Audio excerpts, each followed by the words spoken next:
Hello guys, ఏం దిక్కుమాలిన ప్రశ్న ఇదొకటి. నేనైతే ఇప్పుడు ఆటోలో బస్ స్టాండ్ కి అయితే బయలుదేరాను. మా అమ్మ అయితే బస్ స్టాండ్ లో చికెన్ షాప్ కి అయితే వెళ్ళి చికెన్ అయితే తీసుకురమ్మనింది. ఇక్కడైతే పొద్దు నుంచి అయితే వర్షం అయితే ఫుల్ గా పడుతుంది, అందుకని ఆటోలో అయితే స్టార్ట్ అయిపోయా. చేద్దామంటావు మరి?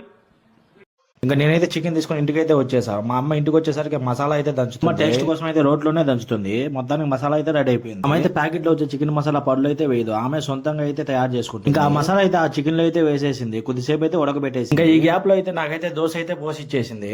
ఇంకా ఈ లోపు అయితే చికెన్ అయితే అయిపోయింది. ఇంకా నేనైతే దోశలో అయితే ఈ చికెన్ వేసుకుని తినగానే టేస్ట్ అయితే సూపర్ గా అయితే ఉంది. అవునా నిజమా అనేటట్టుంది తెలుసు.